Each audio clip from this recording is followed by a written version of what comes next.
सलमान खान की कौन सी film release हो रही है, गाना कौन सा रिलीज हुआ है, फौरन अपलोड करो और सुनो। 4-4 मर्तबा फिल्में देखने जाते हैं। इनसे कहो कि ईद के दिन तकबीर तशरीक पढ़ो बेटे, तकबीर तशरीक मौलाना and I listen to first time in my whole life, मैंने पहली बार जिंदगी में सुना है कि तकबीर तशरीक पढ़ते हुए जाओ। सलमान खान का गाना याद रहता है किसी का भाई किसी की जान का, और तकबीर तशरीक याद नहीं रहते हमारे नौजवानों को। अल्लाहु अकबर ला इलाहा इल्लल्लाह वल्लाहु अकबर वलिल्लाहिल हम्द। अभी चूंकि मैंने ईद और रामनवमी को कंपेयर करके बताया था, तो चूंकि ईद की जो सुन्नतें हैं 13, वो सारी सुन्नतें हमने बयान की थी और हमने यूं कंपेयर किया था कि इस्लाम में त्योहार मनाने का तरीका आज भी वही तरीका है जो तरीका मोहम्मदुर रसूलुल्लाह सल्लल्लाहु अलैहि वसल्लम ने अब से 1450 साल पहले बताया। त्योहार उसको बोलते, त्योहार उसको नहीं बोलते कि त्योहार के नाम पर किसी की दुकान लूट लो, 114 साल पुराना मदरसा जला दो, 4000 किताबें लाइब्रेरी में घुसकर मलिया मेट कर दो, खाक कर दो, जला दो। त्योहार उसको नहीं बोलते। जिन लोगों के दिमाग में भूसा भरा हुआ है, पढ़ो प्रश्नोत्तरी का मंत्र कहा गया कि हेतु ब्रह्मगति स्थांति सत्संगतिर्दान विचारतोषा, कि इस जमीन के ऊपर ईश्वर के करीब होना चाहते हो तो ईश्वर के पाक नामों का चर्चा करो, यूं कहा। मेरे कैफ में आऊंगा उधर आखिर में, लेकिन मेरे नौजवानों, मेरे साथियों, मेरे मुस्लिम भाइयों, 3-4 जो ये बीमारी है, ये जो गुनाह है, जिना, सिर्फ जिना लड़का लड़की के मिलाप का फिजिकल रिलेशन का नाम नहीं है। अल्लाह ने कुरान करीम के अंदर कहा वला तक़रबुज़ ज़िना, जिना के करीब मत जाओ। कुर्बते जिना, जिना के करीब मतलब सोशल मीडिया में अपने गर्लफ्रेंड, अपनी बॉयफ्रेंड, हमारी समाज की बेटियां मैसेजेस डिलीवर करते हैं, एक दूसरे को मैसेज फॉरवर्ड करते हैं, उसी से कुर्बत बढ़ती। ये जिना के करीब होने के वसाइल हैं, ये जराए हैं। दूर रहें आप जिना से। बहुत बल्कि अल्लाह तबारक व तआला शिर्क के बाद इस जमीन के ऊपर नफरत अगर किसी गुनाह से अल्लाह तबारक व तआला करता है, अगर कोई गंदा काम है तो जिना है। ये सेलिब्रिटी करते होंगे,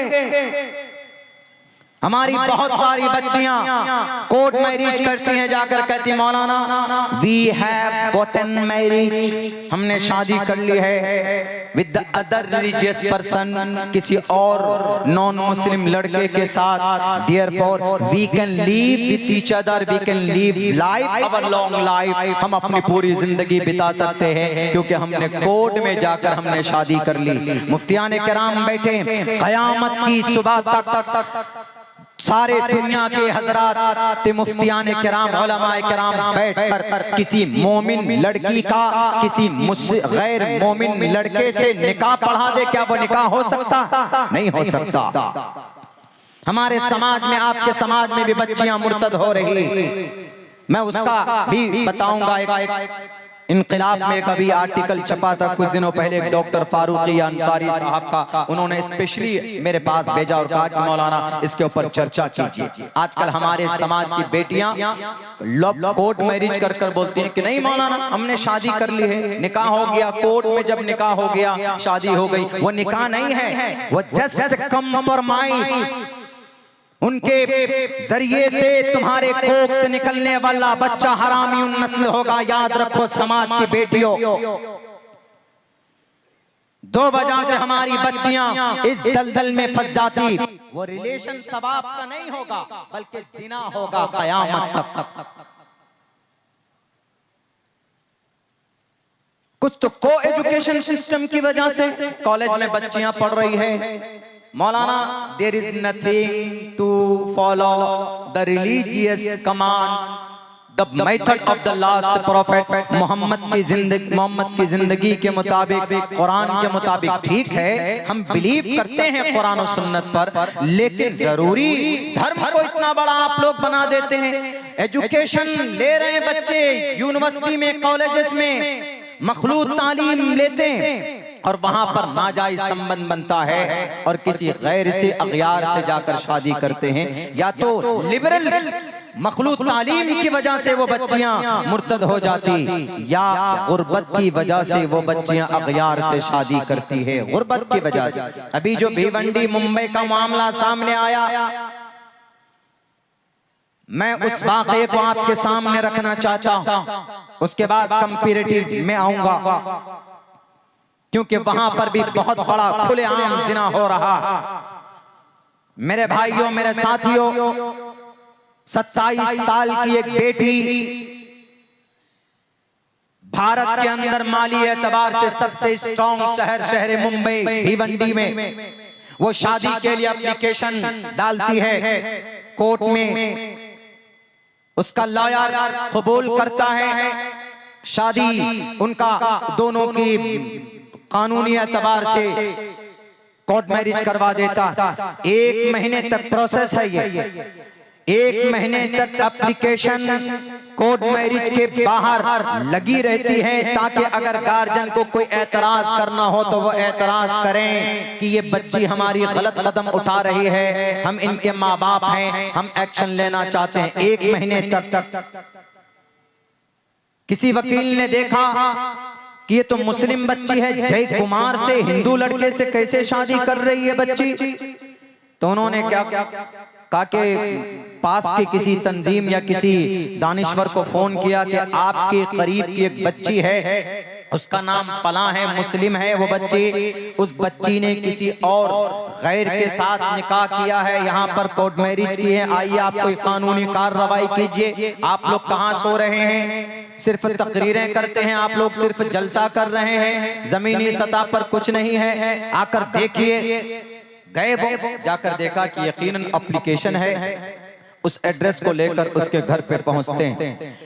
वो बच्ची कहती है, पहले इनकार करती है कि सर हमने कोई एप्लीकेशन नहीं दिया है, ये हमारा जो डॉक्यूमेंट्स है आधार कार्ड है, मुमकिन है कि किसी ने चुरा लिया हो, मिसयूज किया हो, हमारा इससे कोई लेना देना नहीं। वो बच्ची शायद ये समझ रही थी कि हमको इस चक्कर में नहीं पड़ना है, कौन कोर्ट कचहरी और कौन इन तंजीम के चक्कर में पड़े। तो जब फोर्स किया गया, जब मजबूर किया गया, तो उस बच्ची ने कहा कि बैठिए हम आपको सुनाते, हम भी तो जिम्मेदार हैं ना। उन्होंने हमारी और आपकी हालतें बयान की। उस बच्ची ने कहा कि सर अगर आप आए हैं, आप इतने चिंतित हैं, मुतफक्किर हैं, आप फिक्रमंद हैं, तो आइए मैं आपको बताती हूँ कि यकीनन मैंने कोर्ट मैरिज की एप्लीकेशन दी थी और हमारा विवाह भी हो चुका है कानूनी एतबार से। मैं बालिग हूँ, I am graduated, I have completed my graduation course, मेरी बड़ी यूनिवर्सिटी से मैंने ग्रेजुएट कंप्लीट किया। मैं 27 साल की हूँ, मैं बालिग हूँ, मैं सब कुछ मैं जानती हूँ। उन्होंने कहा कि मुर्तद के बारे में भी तो जानते हो ना, इर्तिदाद का, उसकी क्या सजा है मरने के बाद। उन्होंने कहा कि सर मैं वो भी जानती हूँ और मेरे इर्तिदाद की वजह क्या है वो भी मैं जानती हूँ, और आपकी क्या जिम्मेदारी थी वो भी जानती हूँ। उस बच्ची ने कहा कि बैठे, सबको बिठाया। उन्होंने कहा कि अब से 20 साल पहले my father has been died, मेरे अब्बा 20 साल पहले इस दुनिया से चले गए, उनका इंतकाल हो गया। कहा कि अच्छा फिर क्या हुआ। कहा कि मेरी माँ ने बर्तन मांज कर मेरी परवरिश की है, मुझे पढ़ाया लिखाया है, मेरी और भी एक बहन है, मेरे छोटे भाई हैं, उनकी परवरिश और मेरी पढ़ाई, हम सब भाई बहन को उनकी परवरिश में बड़ी मेहनत की, बड़ी मशक्कत की। तो कहा फिर कौन सी बड़ी बात। कहा कौन सी बड़ी बात है, अगर कोई पड़ोस में गरीब हो, सामने मालदार है, तो क्या जिम्मेदारी बनती है। आप तंजीम के मालिक हैं, आप कौम के लीडर माने जाते हैं, आप कौम के सदर हैं, आप सेक्रेटरी हैं, आप अध्यक्ष हैं, आप एमपी हैं, आप एमएलए, क्या जिम्मेदारी बनती? जिम्मेदारी ये बनती है कि अगर कोई गरीब है, मेरे अब्बा का इंतकाल हुआ, मेरी माँ ने कैसे मेहनत करके हम लोगों को पढ़ाया है। कभी कभी ईद में तो हमारे पड़ोस के लोग खुशियां मनाते, कपड़े पहनते, हमारे पास मीठा खाने के लिए पैसा नहीं हुआ करता था। आपको मालूम है किस गुर्बत में जिंदगी गुजारी है हमने। मैं 27 साल की हूँ, पिछले 7 साल से शादी का इंतजार कर रही हूँ। कोई आएगा, कोई दीनदार आएगा, हमसे निकाह करेगा, मेरी जिंदगी बच जाएगी, मेरा घर बच जाएगा। लेकिन आज तक जो भी आया चौखट पर कंडीशन पहले रखता था कि 5 लाख रुपए कैश चाहिए, लड़का ये है, लड़का वो है, और फिर जहेज में ये लेंगे वो लेंगे। मैं कहां से, मेरी माँ तो 2 वक्त की बड़ी मुश्किल से रोटी का इंतजाम कर पाती है, मेरे घर में कोई कमाने वाला नहीं है। क्या इस्लाम में ज़कात किन लोगों के लिए, इस्लाम में सदक़तुल फित्र किन लोगों के लिए? मैंने अपनी नजरों से देखा है लीडर साहब, मैंने अपनी नजरों से देखा है मेरे पड़ोस के अंदर ये मालदार साहब हैं। मालदार साहब ने अपनी 3 बच्चों की शादी कराई और हर शादी में, हर बेटी की शादी में 10 से 20 लाख रुपए खर्च करता था। क्या अगर 5 लाख रुपए मुझे दे देता तो हमारी शादी नहीं हो सकती थी? लेकिन नहीं, अपनी बेटी की शादी शान से करता है, शरीयत के खिलाफ करता है और कोई उनको कहने वाला नहीं होता है। जरा बताइए तो क्या करूं इस वक्त में? 7 साल से इंतजार कर रही हूं मैं अपने घर बसाने के, और जिस लड़के को आप कहते हैं कि वो गैर मोमिन लड़का है, जो तरीका मुसलमानों को इख्तियार करना चाहिए, जो हमदर्दी मुस्लिम नौजवानों को दिखाना चाहिए, वो एक गैर मुस्लिम लड़का होकर पिछले 10 साल से हमारे घर की देखभाल करता है। पैसों की जरूरत पड़े तो मेहनत करके ला कर देता है, मेरी माँ की दवाई का इंतजाम करता है। मैं जानती हूँ इस बात को, मुझे पता है कि मैं मरूंगी तो जहन्नम जाऊंगी हमेशा के लिए, लेकिन मैं इस बात को भी जानती हूँ कि अगर मैंने इस लड़के का साथ छोड़ दिया तो मेरी जो छोटी बच्ची ये कलकत्ता की सड़कों पर और जनाब मुंबई की उन चौराहे के ऊपर अपनी इज्जत बेचने पर मजबूर होगी, और मेरे माँ हाथ में कटोरा लेकर भीख मांगने पर मजबूर होगी। मैंने सोचा मरने के बाद रब पूछेगा क्यों तुमने अपने ईमान का सौदा किया? मैं कहूंगा कि अल्लाह गुर्बत की वजह से। अल्लाह तबारक व तआला पूछेगा तो क्या हुआ? अल्लाह तबारक व तआला से कहूंगी कल क़यामत में कि अल्लाह अपनी बहन की इज्जत को बचाने के लिए मैंने ये कदम उठाया और मुझे ये सौदा सस्ता लगा, इसलिए मैंने अपने ईमान का सौदा किया है गैर के साथ। मेरे भाइयों, होश में आने की जरूरत है। आज की आपकी बच्चियां मुर्तद होती हैं तो उनके पीछे क्या हाल है आप नहीं कोशिश करते जानने के लिए। गोश्त, मांस, मटन खाकर धुत रहते हैं। आज मुसलमानों पर जुल्म तशद्दुद होता है तो कोई आवाज बुलंद करने वाला नहीं। 114 साल पुराना मदरसा जला दिया जाता है, मदरसे के ताल्लुक से केस बुक नहीं होता, 4000 किताबें जला दी जाती है, उन किताबों के लिए कोई कंपनसेशन का मुतालबा नहीं करता। इन लोगों से जो कुर्सी इख्तिदार पर बैठे हैं, क्या इस देश के वासी नहीं हैं हम?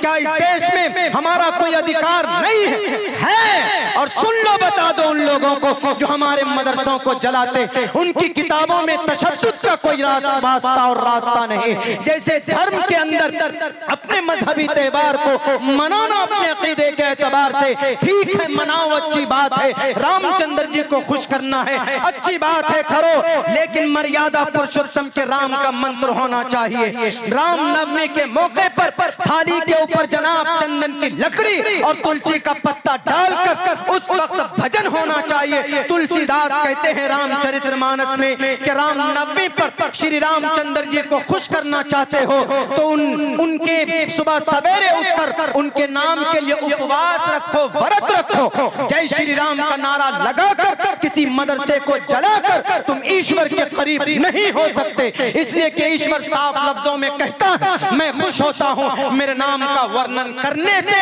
किसी की दुकान, किसी मदरसे को जलाने की वजह से मैं खुश नहीं होता। लेकिन जिम्मेदार कौन?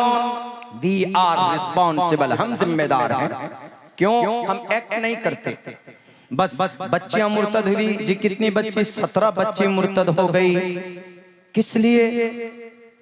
मौलाना बड़ा दुख का मकाम है, 17 बच्चियां मुर्तद हो गई। अरे क्यों हुई मुर्तद? कभी गए उनके घर पे? क्या मामला है? हम लोग नहीं जाते, हम लोग फिक्रमंद नहीं होते। क्या आपके पूरे भागलपुर में मिसाल के तौर पर अगर 5 लाख मुसलमान हैं, अगर एक दिन में 1 रुपए जमा करेगा तो क्या एक दिन में 5 लाख रुपए जमा नहीं होंगे? 30 दिन के अंदर ये पैसा 50 लाख करोड़ों तक नहीं पहुंचेगा? 1 साल के अंदर अरबों रुपए तक ये पैसा नहीं पहुंचेगा? 1 रुपए कौन करे? कोई नहीं। अगयार से सबक लेने की जरूरत है। आज हम आरएसएस को गाली देते, वीएचपी को गाली देते कि नहीं वीएचपी ने ये शरीयत के ताल्लुक से ये बात कही, आरएसएस उनको मिटाने पे तुले। हम खुद मिट रहे हैं जनाब। नमाज पढ़ने के लिए कौन मना किया? आरएसएस वाले ने मना किया कि नमाज मत पढ़ो। मेरे सामने गाड़ी रोकने वाला वो नौजवान इतना बदकिरदार कैसे हो सकता है? शराब पीकर नशे में धुत होकर अपनी जवानी को कैसे बर्दाश्त कर सकते हमारे नौजवान? जब तुम्हारा गुनाह बढ़ता है, जब कौम की नाफरमानी बढ़ती है, तो अल्लाह तबारक व तआला जालिम बादशाह को मुसल्लत करता है। याद रखो,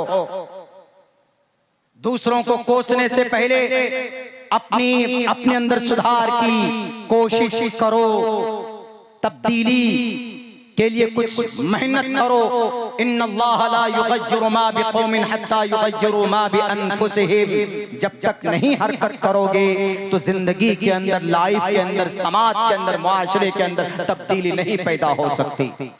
अब्दुल्ला सालिम लाख चीखे, हजरत मौलाना लाख कुरान और हदीस की तफसीर करें, लेकिन जब तक अमली एतबार से हम लोग मैदान में नहीं मुतहर्रिक होंगे तो तब्दीली नहीं लाई जा सकती जनाब। जानते हैं कि जिना गलत है, जानते हैं कि शराब गलत है, इन स्पाइट ऑफ दैट शराब पीते हमारे बच्चे, कोरेक्स पीते। बिहार में तो प्रतिबंध, कोरेक्स, ठेपी, कुछ नहीं मिला सोल्यूशन लगा करके ऐसे कपड़े में ऐसे वो गठरी बना लेते हैं और सूंघते एकदम बिल्कुल जोर से सूंघ करके एकदम मस्त हो जाते हैं। फिर जाकर किसी के कार के सामने बाइक रोक दो,